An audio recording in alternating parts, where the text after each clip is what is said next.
Asher Quillen pulled a drowning child from the water using strength he'd hidden from the world for 2 years. The terrified runaway who couldn't speak to strangers dove into icy water without hesitation when a little girl's life hung in the balance. 50 Hell's Angels would soon discover that some people don't need saving from the streets. They need saving from their own survivor's guilt. The underwater world turned dark as Asher's lungs burned. His hands gripped small arms, pulling upward through murky green water that seemed to drag them both down. Fire flashed through his mind, smoke screaming, flames consuming everything, but he pushed through the memory, kicked harder, broke the surface. Ruby coughed water, her small body convulsing in his arms as he dragged her toward the rocky shore. Asher's heart hammered against his ribs, his breath coming in ragged gasps. The child was alive, breathing, crying. That was 6 hours ago. Now Asher watched from deep in the tree line as emergency vehicles finally departed from the marina parking lot, their flashing lights disappearing down the coastal road. Morning had arrived differently that day. Asher woke in his shelter as dawn light filtered through the dense canopy of the Pacific Northwest forest. The structure he'd built was invisible from any trail, a careful arrangement of fallen logs, branches, and salvaged tarp tucked into a natural depression between 2 massive cedar trees. Inside, he kept his few possessions in plastic bags. Photos protected from moisture, a child's stuffed bear wrapped in a garbage bag, clothes scavenged from donation bins. He'd constructed this sanctuary 18 months ago, after running from the last foster home, after deciding that disappearing was easier than explaining why he woke screaming every night, why he couldn't speak above a whisper, why the smell of anything burning sent him into paralyzing panic attacks. Asher unzipped his sleeping bag and pulled on worn jeans and a faded hoodie. His reflection in a cracked mirror fragment showed a 19-year-old who looked older, shaggy dark hair past his shoulders, an unkempt beard, hollow cheeks from irregular meals. He looked away quickly, unable to hold his own gaze. The morning ritual never changed. Pack everything waterproof, erase any signs of presence, move silently through the woods toward the marina. The half-mile walk took him through old-growth forest where fog clung to the ground and ravens called from high branches. Asher reached the tree line overlooking the marina at dawn, just as he did every day. This early, the place was deserted, exactly how he needed it. He waited 20 minutes, watching for any sign of people, before emerging onto the gravel path that led to the dock.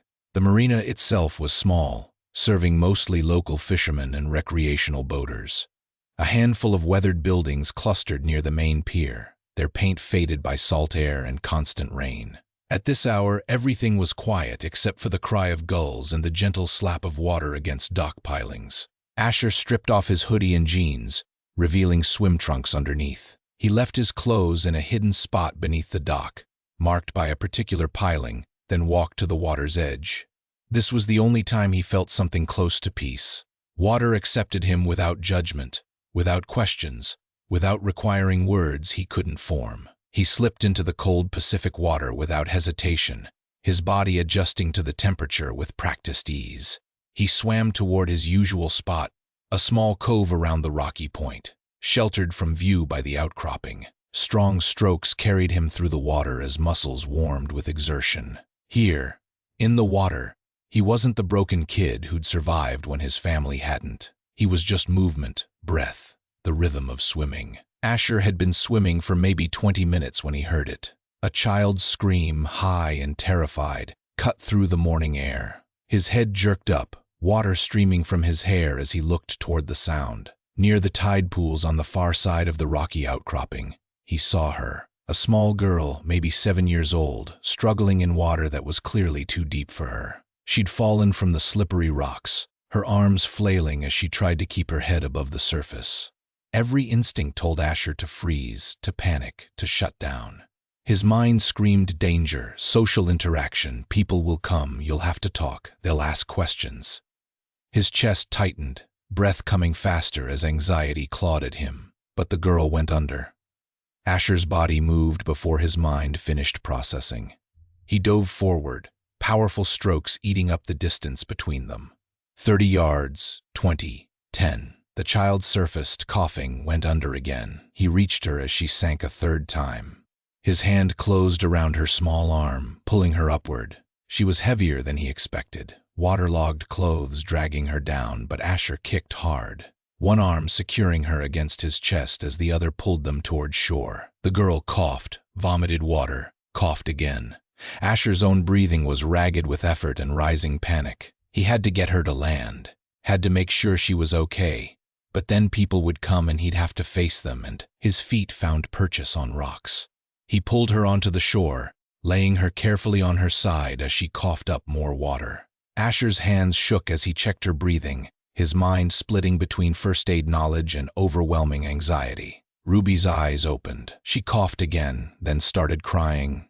The good kind of crying that meant her lungs were clearing.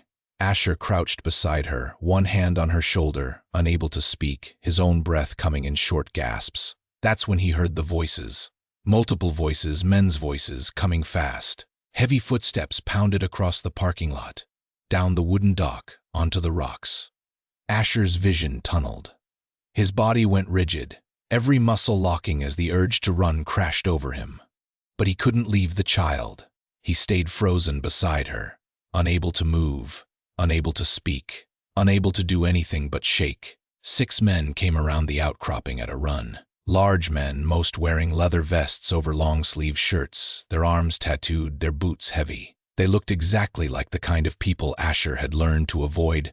Intimidating, powerful, the kind who owned space wherever they went. The first man, tall and broad-shouldered with graying hair, dropped to his knees beside Ruby. "Baby girl, Ruby, can you hear me?" His voice carried the rough edge of barely controlled terror. Ruby coughed again, then managed, "Daddy." The word came out hoarse but clear. "He saved me. He saved me." The man's head snapped toward Asher, who was still crouched beside the child. For a long moment, 6 sets of eyes fixed on the young man, wild-looking, soaking wet, frozen in obvious panic. Asher couldn't meet their gazes, couldn't speak, could barely breathe. One of the other men took a step forward, his posture aggressive. "What the hell happened here? What did you—" "Stand down." The first man's voice cut through, commanding but controlled. He kept his attention on Asher, and something in his expression shifted. Recognition flickered across his face, not of the person, but of the trauma response. "Hey, brother," the man said, his voice gentle now, hands visible and non-threatening. "It's okay. You're not in trouble. You did good. You saved my daughter's life." Asher's mouth opened, but no sound came out. His entire body trembled, water dripping from his hair, mixing with the cold sweat of anxiety. He tried to form words, any words, but his throat closed around them. Ruby sat up, coughing. "I was looking at the tide pools. I fell. The water was so cold and I couldn't—" She started crying again, and her father pulled her against his chest, his own eyes wet. "You're okay, baby. You're okay." He looked at Asher again over Ruby's shoulder. "We were unloading bikes, just got here, heard her scream, you got to her first." One of the other men pulled out a phone. "I'm calling an ambulance. Get her checked out." The first man nodded, then extended one hand toward Asher, not to grab, just offering. "I'm Tracker. This is my daughter Ruby. What's your name, brother?" Asher opened his mouth. Nothing. He tried again, managed a whisper so quiet it was almost inaudible. "Asher, Asher." Tracker repeated it carefully, like the name mattered. "You saved my little girl's life. How can I thank you? Let me—" But Asher was already backing away. The panic was winning now, flooding his system, demanding escape. The men, the questions, the attention. It was too much. His survival instincts screamed at him to run, to hide, to disappear back into the safety of invisibility. "Hey, wait." One of the other men started, but Tracker raised a hand, stopping him. "Let him go." Tracker's voice was quiet, understanding. "He's scared. Look at him." Asher turned and ran. He grabbed his clothes from under the dock without breaking stride, then disappeared into the tree line. Behind him, he heard Ruby call out, "Thank you." But he didn't stop, couldn't stop. His bare feet pounded against dirt and pine needles as he raced deeper into the forest, his heart threatening to explode from his chest. He didn't stop running until he reached his shelter. There, hidden in the shadows between ancient cedars, Asher collapsed against a log and let the panic attack take him. His chest heaved, breath coming in gasps, hands shaking so violently he could barely grip his knees. Images flashed through his mind: the drowning girl, the men's faces, the fire, his sister's empty bedroom after, smoke filling his lungs. 20 minutes passed before Asher could breathe normally. He pulled on his dry clothes with shaking hands, his body still trembling with adrenaline and anxiety. The girl was safe, that was what mattered. But now those men knew he existed, knew someone was swimming in the marina at dawn. They might look for him, might try to find him, might bring authorities. He should move, find a new spot, farther from the marina, disappear completely this time. But this was his place. The only place he'd felt even marginally stable since the fire. The only place where the forest met the water, where he could swim every morning and pretend he was still the person he'd been before his family burned to death while he slept in a friend's basement. Asher pulled his knees to his chest and sat in his shelter, listening to the forest around him, trying to slow his racing thoughts. The photos of his family were still in their plastic bag. He didn't take them out. Looking at them hurt too much. His mother's smile, his father's laugh, his little sister's gap-toothed grin. They died 2 years ago. He should have died with them. That thought circled his mind constantly, a truth he couldn't escape. He'd been at a friend's house for a sleepover the night the electrical fire started. He'd woken to a text from a neighbor, rushed home to find fire trucks and yellow tape, and the house reduced to smoking rubble. Survivor's guilt, the grief counselor had said. It will pass with time. But it hadn't passed. It had grown, wrapping around him like suffocating smoke until he couldn't function, couldn't speak, couldn't exist in normal society. The foster homes had tried. They'd really tried. But Asher couldn't explain why he woke screaming, why he couldn't eat dinner at a table with other people, why the sound of the smoke detector's low battery chirp sent him into catatonic terror. So he'd left, disappeared into the woods, chose to be invisible. If his family couldn't live, what right did he have to take up space in the world? The afternoon sun filtered through the canopy as Asher finally moved, forcing himself to eat some of the food he'd scavenged earlier that week. Crackers, peanut butter from single-serve packets, an apple that was starting to go soft. He ate mechanically, tasting nothing. He didn't go back to the marina for 3 days. The thought of facing those men again, of being seen, of having to speak, it paralyzed him. Instead, he stayed in the deep woods, foraging for berries, drinking from a stream, existing in the suspended state that had become his life. On the 4th day, Asher crept back to his shelter at dusk to find something that made his blood run cold. Someone had been there. Not inside. His camouflage was too good, but nearby. Fresh boot prints marked the soft earth just beyond the tree line. Someone had walked to within 20 feet of his hidden home. His hands shook as he checked his shelter. Nothing disturbed. Everything exactly as he'd left it. But someone knew this area, had been searching. Looking for him? Asher spent that night without sleeping, every sound in the darkness making him jump. When dawn finally came, he forced himself toward the marina despite his fear. He needed to know if they were still there, if they were actively looking. He approached from a different angle, staying deep in the trees, moving with the careful silence he'd perfected over 18 months of hiding. The parking lot was empty except for a few early fishermen. No motorcycles, no men in leather vests.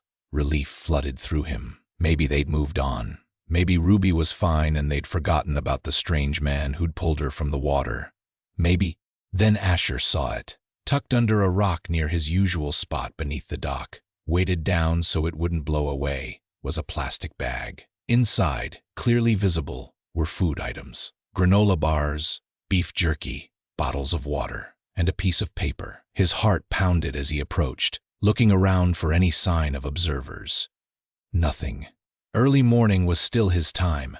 The marina deserted except for the distant fishermen who never ventured to this side. Asher grabbed the bag and retreated into the trees before opening it.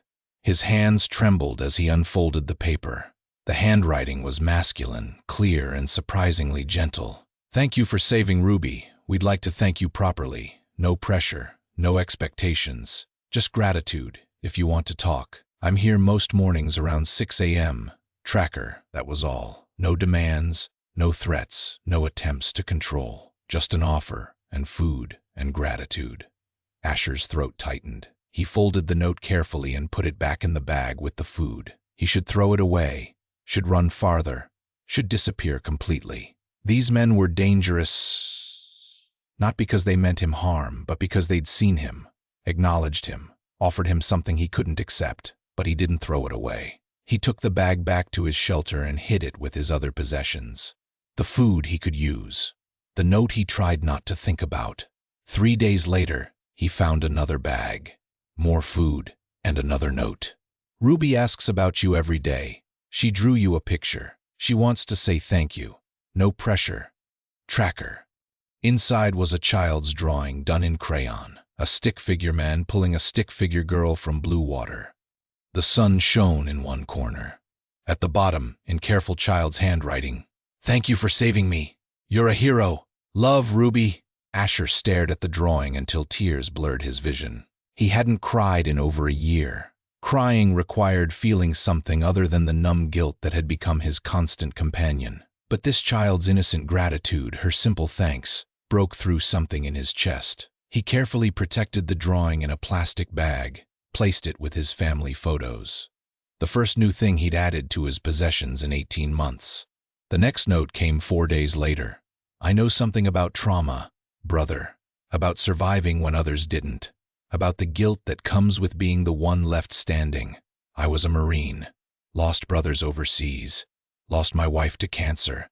I know that look in your eyes. You're not alone, even if you feel like you should be. Tracker." Asher read the note 3 times. This man didn't know him, didn't know his story, but somehow, those simple words cut through the isolation that had defined his life for 2 years. "You're not alone, even if you feel like you should be." The following week brought more notes. Short ones, never demanding, always offering. Tracker wrote about Ruby's recovery, about how she'd gone back to her counselor to process the trauma of nearly drowning, how she was doing better. He wrote about the sunrise over the water, about seeing harbor seals near the outcropping, about mundane things that acknowledged Asher's world without invading it. The food kept coming.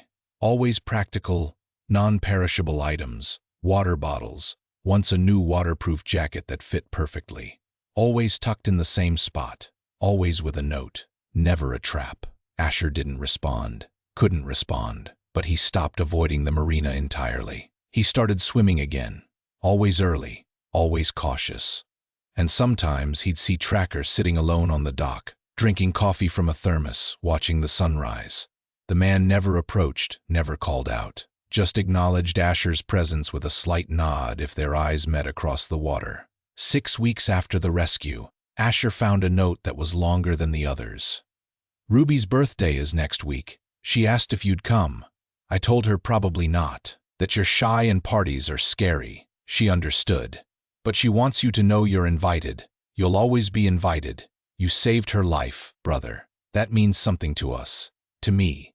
If you ever want to talk, I'm here. Dawn every day. I'll wait as long as it takes. Tracker." The invitation sat in Asher's shelter for 3 days. He read it over and over, his mind at war with itself. Part of him wanted to run, to finally relocate far from here, to return to complete isolation. But another part, a small, terrified, long-buried part, whispered that maybe he could try. Maybe he could sit on a dock with another person. Just sit. No party, no crowd. Just try to exist in someone else's presence for a few minutes. On the 4th morning, Asher swam to the marina at dawn.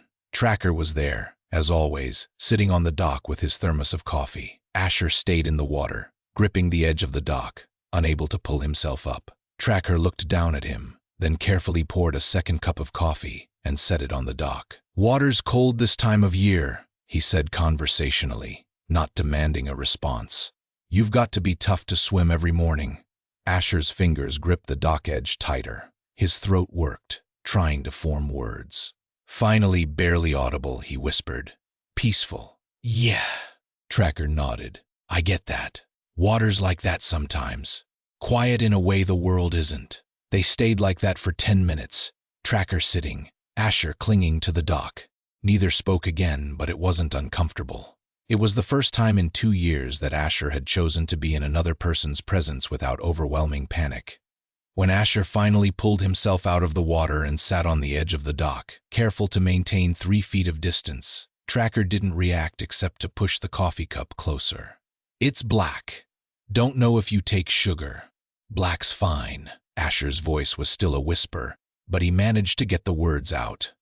His hands shook as he picked up the cup, the warmth seeping into his cold fingers. They watched the sun rise together in silence.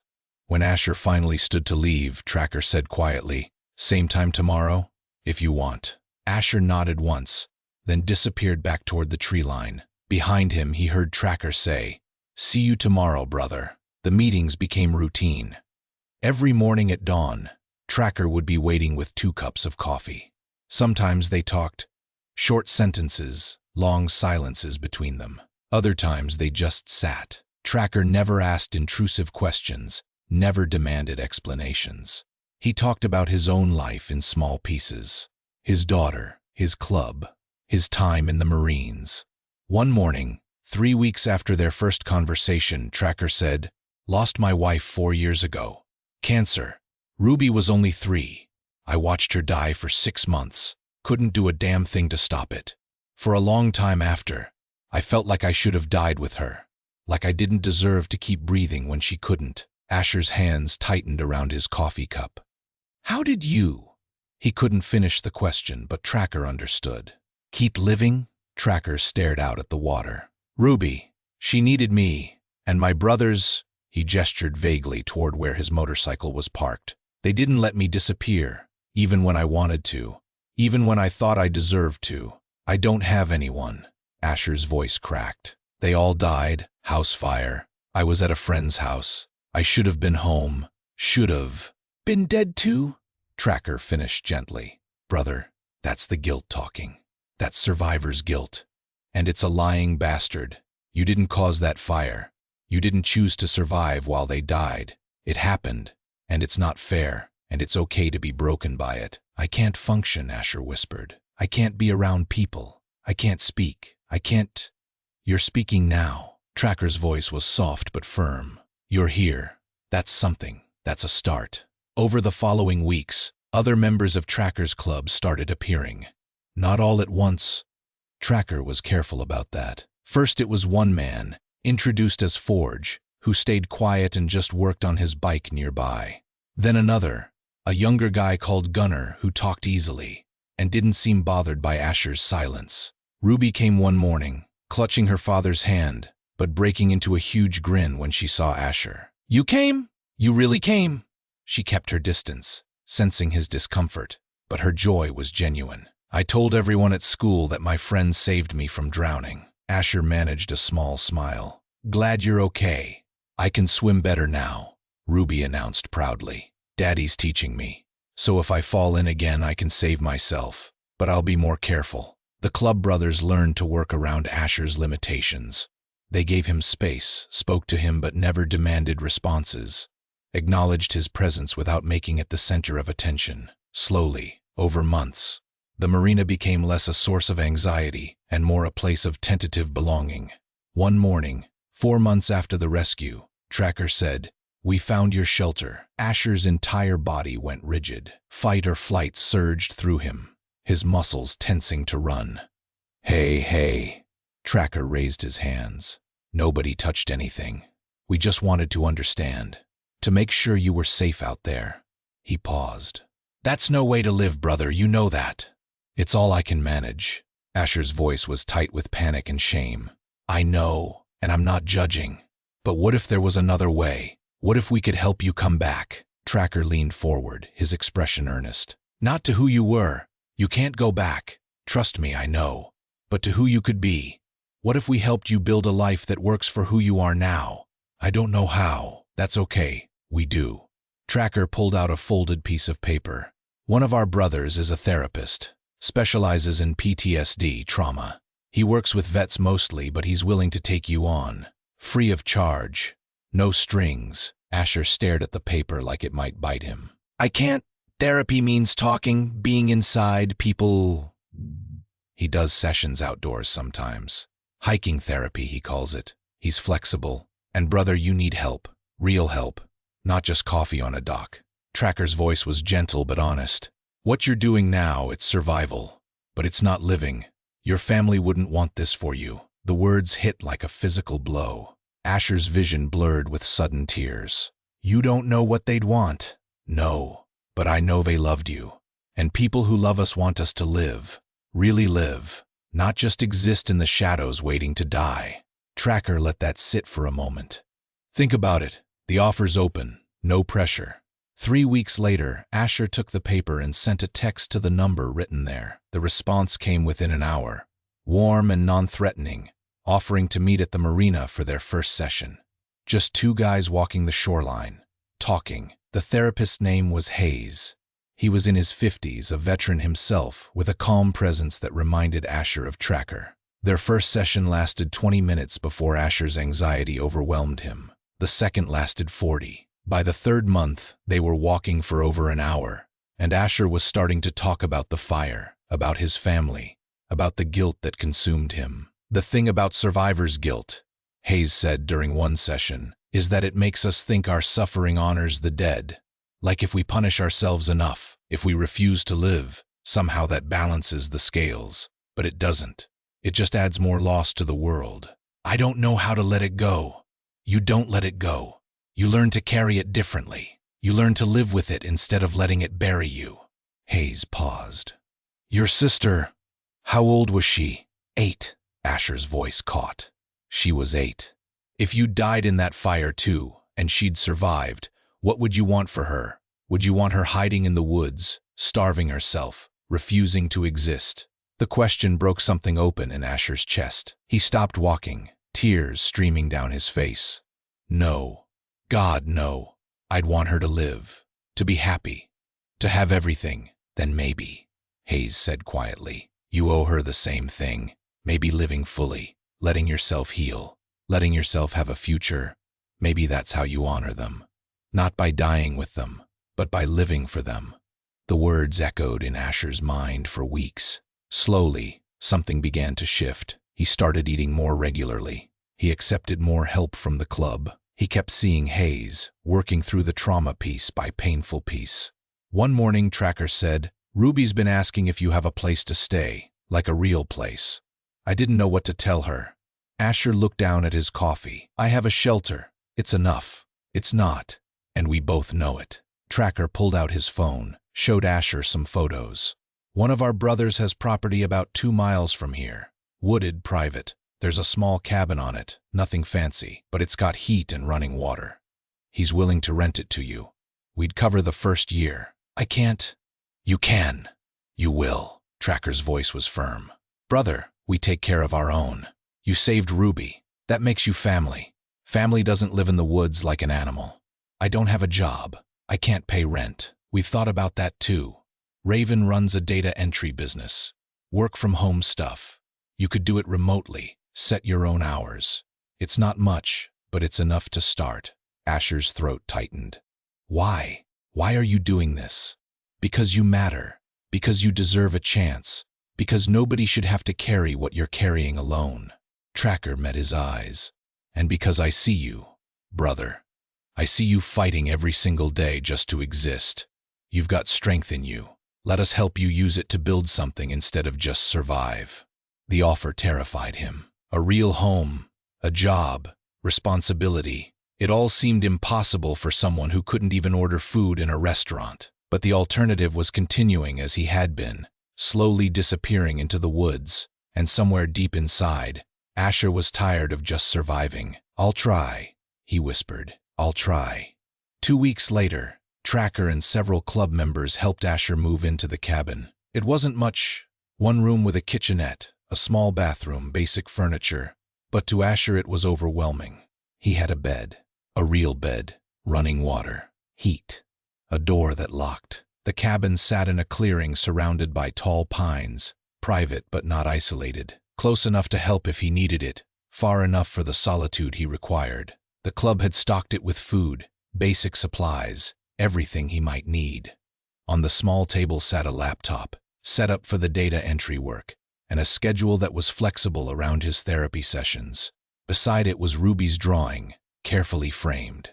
"It's too much," Asher said, his voice shaking. "I can't." "You can," Tracker said firmly. "And you will. One day at a time, brother. Nobody's expecting miracles. We're just giving you a foundation. You build on it however you need to." That first night alone in the cabin, Asher unpacked his few belongings. The photos of his family, protected for so long in plastic bags, now sat on a shelf. His sister's stuffed bear had a place on the bed. The items that had represented his entire life for 18 months suddenly seemed small and sad in the context of an actual room. But he'd survived. Against everything, despite the guilt and the trauma and the overwhelming belief that he didn't deserve to, he'd survived. And maybe, just maybe, he could learn to live too. The work was harder than he expected. Not the data entry, that was straightforward, and working alone on a computer felt manageable. But the living part, waking up in a bed instead of a sleeping bag, using a shower, cooking on a stove, all the normal activities that most people took for granted required conscious effort, pushing through anxiety that told him he didn't deserve these comforts. Therapy continued. Hayes pushed him gently but persistently, working through the layers of trauma and guilt. The panic attacks didn't disappear, but Asher learned techniques to manage them. The social anxiety remained severe, but he could now handle brief interactions with the club members who stopped by to check on him. Ruby visited often with her father. She'd chatter away while Asher listened, her presence somehow healing in a way he couldn't articulate. She reminded him of his sister, not in appearance but in her innocent joy, her easy acceptance of his limitations, her simple friendship that asked for nothing but his presence. 3 months into living at the cabin, Tracker showed up one morning with an unusual request.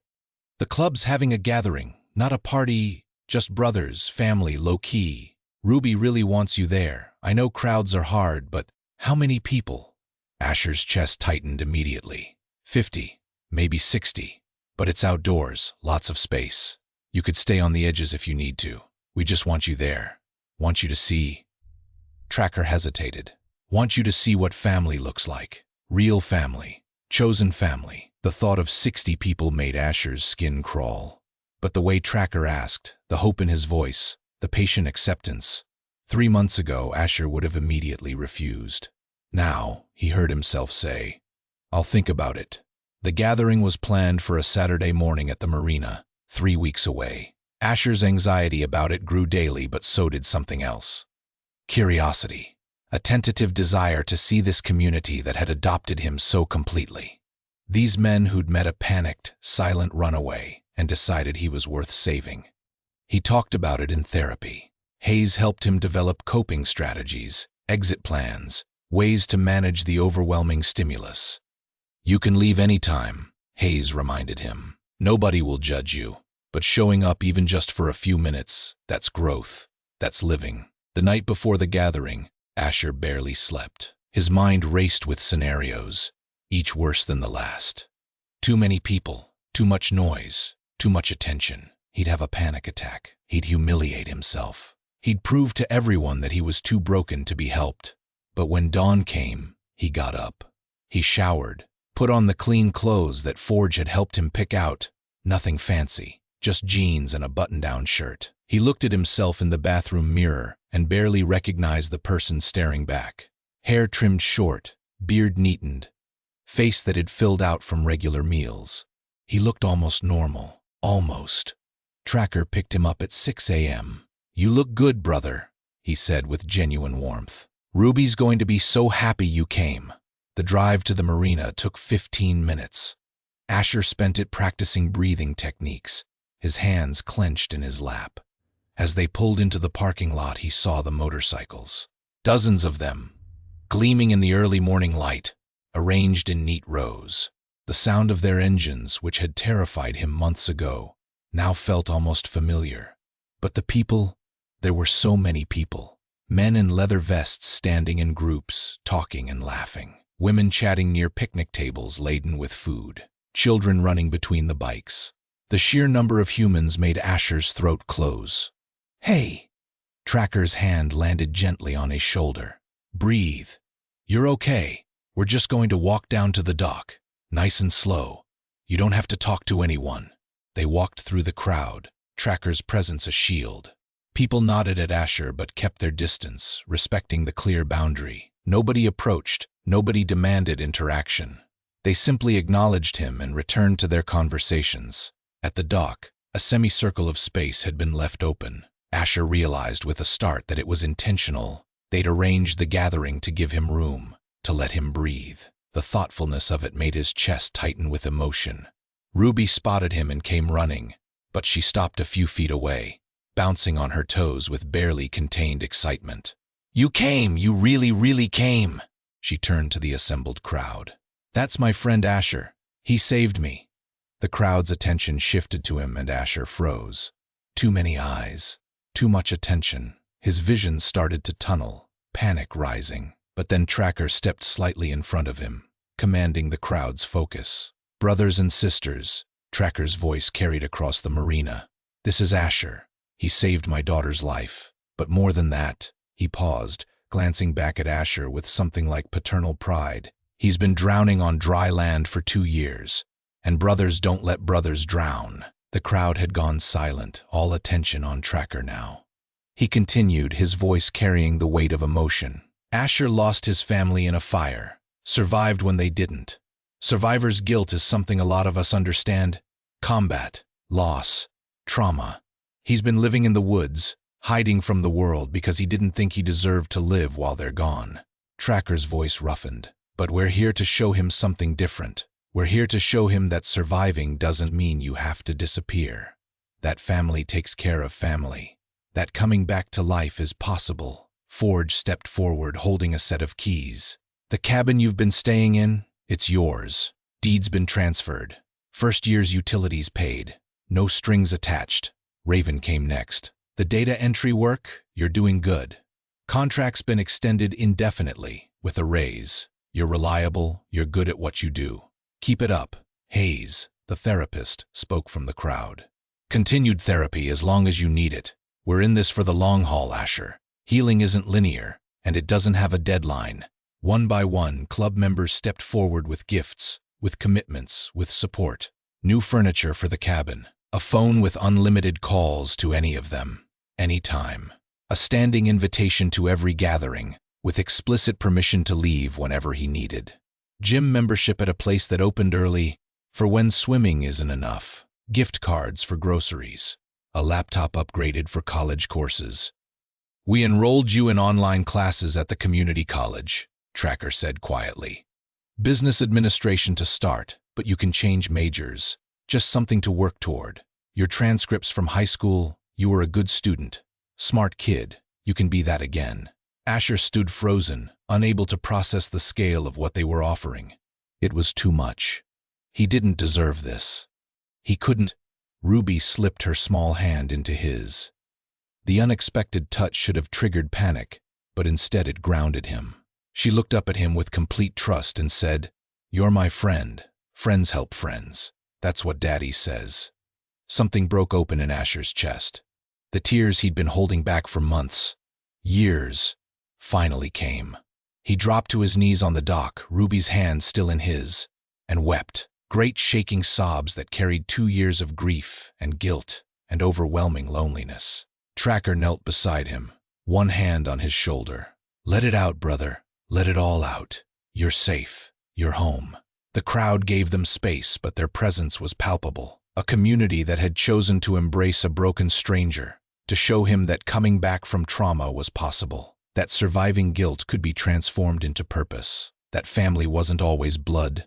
Sometimes it was chosen, built from compassion and shared understanding. When Asher finally caught his breath, Ruby handed him a bracelet she'd made, cheap beads on elastic string, clearly crafted by a child's hands. "I made this for you. It's got everyone's favorite colors. See? Mine's purple, Daddy's is blue, Forge's is red. That's so you remember we're all together, a team." Asher took the bracelet with shaking hands and slipped it onto his wrist. "Thank you," he whispered, his voice hoarse. "All of you. I don't know what to say." "You don't have to say anything," Tracker said. "Just keep showing up, keep trying, keep living. That's all we ask." The gathering continued around them, but the intensity had shifted. People returned to their conversations, giving Asher space to collect himself. He sat on the dock with Tracker and Ruby, watching the sun climb higher over the water. His marina, the place where he'd nearly died and somehow started living again. 6 months later, Asher sat in his cabin, the deed in his name, the first thing he'd owned in years. The bulletin board above his small desk was covered with photos. His family, forever lost, forever loved, but also new photos. Ruby grinning at the camera, gap-toothed and joyful. Tracker with his arm around Asher's shoulders at a club event. The brotherhood gathered at the marina. A selfie with Hayes after a particularly hard therapy session, both of them looking exhausted but accomplished. His online classes were going well. Business administration had turned into psychology. He'd realized he wanted to help others like Hayes had helped him. The data entry work covered his bills, gave him structure, let him contribute. The cabin was slowly becoming a home, with second-hand furniture and plants Ruby insisted he needed, and books lining makeshift shelves. The panic attacks still came. The social anxiety remained. He still had days where getting out of bed felt impossible, where the guilt threatened to pull him back under. But he had tools now. Support. People who understood that healing wasn't linear, who didn't judge him for the bad days. He still swam every morning at dawn. That hadn't changed. But now it was peaceful rather than hiding. Now he swam back toward shore instead of wishing he could keep going until he disappeared beneath the waves. A knock at the door pulled Asher from his thoughts. He opened it to find Tracker and Ruby, the latter carrying a bright yellow kite. "It's windy," Ruby announced. "Perfect kite-flying weather. Will you come?" Asher hesitated for only a moment. "Yeah, let me grab my jacket." They walked to the marina together, Ruby chattering about school and her latest drawings and how she'd learned a new stroke in swimming class. Tracker walked beside Asher in comfortable silence, the kind of silence that came from knowing someone didn't need words to feel understood. At the marina, Ruby launched her kite with Asher's help. It soared upward, bright yellow against the blue sky, dancing on the wind. She squealed with delight, running along the dock as the kite climbed higher. "You're doing good, brother," Tracker said quietly, watching Ruby. "Really good. I still have hard days," Asher admitted. "Days where I can't believe I'm allowed to be here, to have this. That's normal. Grief doesn't disappear, but you're living with it now instead of dying from it. That's the difference." Tracker paused. "Ruby asked me the other day why you were so sad when we first met you. I told her you'd lost people you loved very much, and you felt guilty for surviving. You know what she said?" Asher shook his head. "She said, but if he died too, then who would have saved me?" Tracker's voice was thick with emotion. "Out of the mouths of babes, right? She's got a point. You being alive mattered that day. Matters now. Will matter tomorrow." Asher watched the kite dance against the sky, feeling the truth of those words settle into his chest. He'd saved Ruby because he was alive to save her. His life had mattered. Still mattered. Would keep mattering as long as he chose to show up, to keep trying, to keep breathing. That evening, back in his cabin, Asher opened his therapy journal. Hayes had encouraged him to write down thoughts, feelings, progress. The entries were sporadic at first, often just a few words. But lately they'd gotten longer. Today's entry would be different. He picked up his pen and wrote, "Learning that surviving isn't the same as living. Learning to do both." He looked at the bracelet Ruby had made, still on his wrist after all these months. The cheap beads represented something profound, a chosen family that had refused to let him disappear, a community that understood darkness because they'd lived in it too, a brotherhood that knew that true strength wasn't about never falling, but about helping each other stand back up. The photos on his bulletin board captured a truth Asher was only beginning to understand. His family's death was a tragedy that would mark him forever. But his life, his survival, his presence, his future, that could be a different kind of story. One where trauma didn't get the final word. One where broken things could be made whole, not by erasing the cracks, but by filling them with gold. He was learning to live again. Slowly, painfully, imperfectly, but he was learning. And on the hardest days, when the guilt threatened to drag him back under, he had people who would dive in after him, who would pull him back to shore, who would sit with him until he remembered that surviving was not a crime, It was a gift, and gifts were meant to be used, not hidden away in the darkness. Asher closed his journal and looked out the window at the forest surrounding his cabin. The same trees that had hidden him for 18 months now stood as sentinels around his home. He wasn't hiding anymore. He was healing. And maybe, just maybe, that was enough. If you have enjoyed the story, tell YouTube to send you more stories like this by subscribing to this channel, liking the video, and leaving a comment.